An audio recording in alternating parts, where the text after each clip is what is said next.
All right, welcome back. So it was a waste of my time going there. I could have swore that her teacher yesterday said that she tomorrow she was going to give her a reading package. But she said that she already put the reading package in her bag. So there you go. Anyhow, on top of that now. Oh look! I didn't realize the number. But look. 70th precinct, number 5132. Number 32 again. Oh, what happened? You're not sticking your head out the window like you did? Right as I was coming to the school, you were sticking his head out the window looking at me. Well, not out the window, but he had the windows up, but he had his face turned. Anyhow. So yeah. So, turns out I didn't have to come. Okay. But just to make sure, glad I came anyway, just to make sure, So she was like, "Have a good trip." Like, I'm not going on vacation with them. I have never went on vacation with the kids. The only one time I was invited because, Pam didn't want to handle the kids by herself, right? So for the past 3 years, she's been taking the kids on vacation, her and the kids. Never invited me. But because she was a feeling that all of a sudden, "Hey, do you want to come?" I'm like, no, thank you. Nope. So, yeah. Anyhow. Well, get me a break for 2 weeks. And I'm going to be putting out tons of videos, hopefully. Catch up on some of the videos that I wanted to do.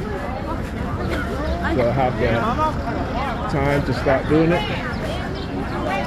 Exposing, this agenda, these fanatical cult members, and, making more people aware of what's going on so that they can truly realize and see. Wait, Andrew, how are we gonna do the Kahoot? The evil, right? Now listen to this priest, right? He says, evil always comes packaged in goodness, right? So evil always comes with good intent. Hi, how are you? That's my son's old teacher. I think she was Alyssa's teacher too. I'm not quite sure. Right, but yeah, evil always comes packaged in goodness, right? And that's what the churches are. They're the house of evil. And that's why, they can indoctrinate churchgoers to behave in such manner. Right?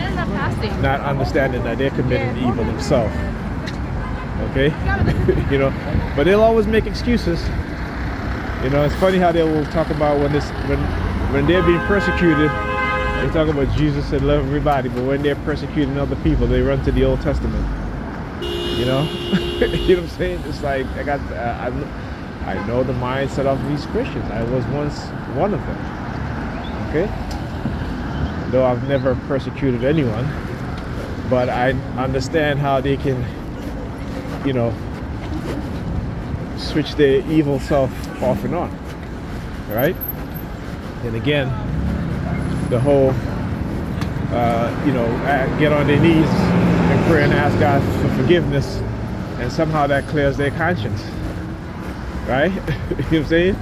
But then they go back the next day and they do the same thing, right? So, they use it. They've been conditioned to use prayer and asking God for forgiveness as a means of they don't want to be held accountable for the shit that they do. So in its inception, they understand what's going on. They understand what it is that they're doing, and they like doing it. Particularly when they're in a gang or a cult.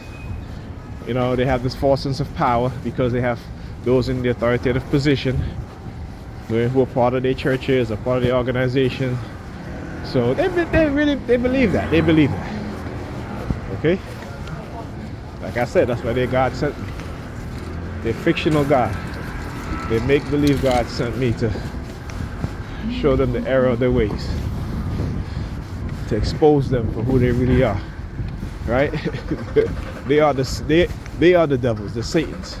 They are the evil ones, masquerading as good people. All right? And too much of us black people follow them to the bitter end, destroying our community, destroying our children's lives, destroying our very own lives and each other's lives, turning away from the African spirituality, which is the polar opposite of European Christianity and, you know, this